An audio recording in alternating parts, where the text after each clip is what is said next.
Let me say first off that this is a court of inquiry. It's not an adversarial court. It's a nonprofit educational event.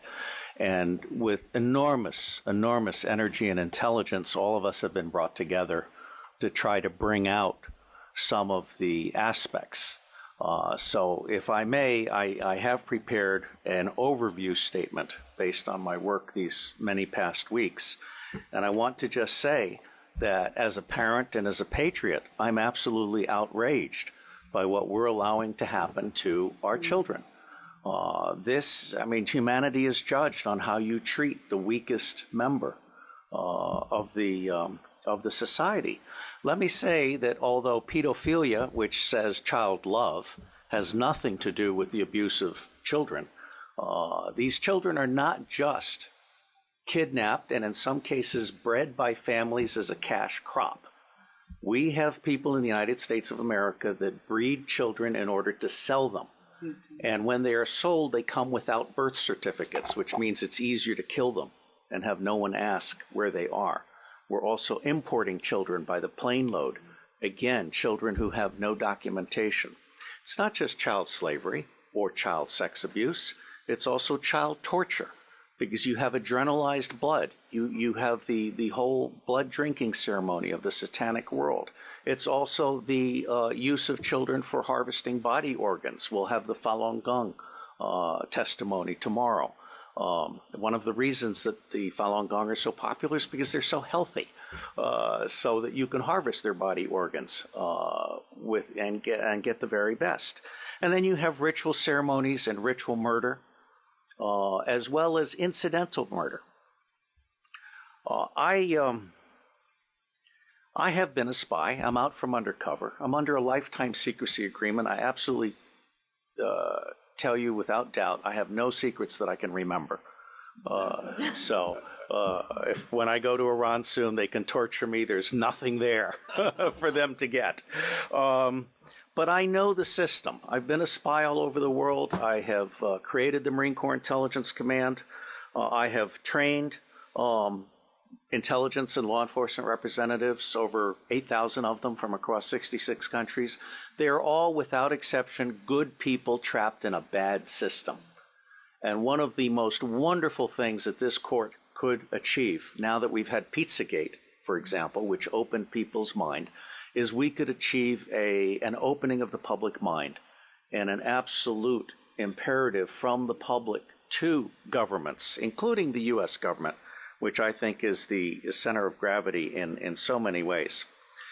I have found in my research in preparation for this court and all of the work that will follow that most organizations that end up being used to prey on children, Oxfam is a recent example, all of the United Nations organizations, the Boy Scouts of America, all of the child services agencies across the United States of America, they did not start out as organizations to prey on children, but they attract pedophiles.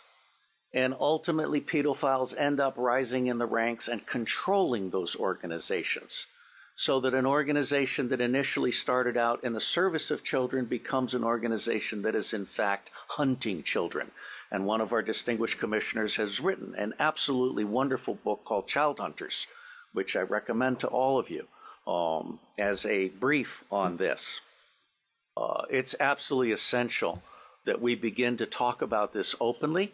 And while we are not a law enforcement commission, we can in fact turn information over to law enforcement. And I believe we will render a signal service to the people of Great Britain and to other countries by being a magnet for information. It's been my experience that when you put out one piece of free information, it attracts 100 pieces of information from others, of which 10 are priceless. So there's a 10-to-1 return on investment. And this commission seeks to create an online library and some other things that I'll talk about in a moment. And I believe we will serve as a magnet, a hub, a catalyst for a new emerging global consciousness about pedophilia and all of its aspects. Now, it's not my working assumption, but the working assumption yet to be proven that the totality of the children disappearing worldwide is toward 8 million people, toward 8 million children. In the United States of America, the acknowledged number, not counting the children being bred without birth certificates, not counting the children being imported without documentation, is between 600 and 800,000 a year. Now imagine Africa and East Asia and all these other locations.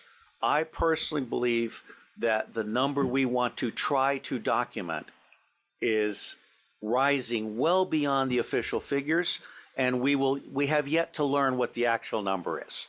Okay? The other working assumption is how long do these children survive within this system? What I am hearing from the witnesses that I've talked to is 2 years. It may be longer. It may be 4 years, it may be 6 years, but by and large, these children are so abused. I mean, we're talking rapes by the hour and so forth, that they reach their expiration date within 2 years. And then they're murdered with impunity, or they're ritually murdered if that's what they've been bred for. So I think we need to document this. No one else has done this before in a systematic manner. This commission is rendering a signal service by seeking to do an overall view in the public interest. My final comment. The center of gravity for taking down the deep state. Pedophilia is both the induction glue. Pedophilia is how the deep state recruits and controls people. It is also the Achilles heel of the deep state. I believe that once the public realizes that the government is not protecting their children at a scale of vulnerability that we can articulate, then everything else about the government is called into question. All right? So for me, this is a truly righteous endeavor. And I will end by saying that as much good as it might do to get the British angry, for me, the center of gravity for change is the American public. Because if you can get the American public angry, we will stop supporting dictators overseas. We will close all of our military bases overseas. I am on record as a former CIA operations officer as saying that our 1,000 bases overseas are not there for national defense. They're there to serve as lily pads for the smuggling of guns, gold, cash, drugs, and small children. So let me say I am proud to be in your company, and I believe that no matter what we do or do not do, it is going to make a difference. God bless you all.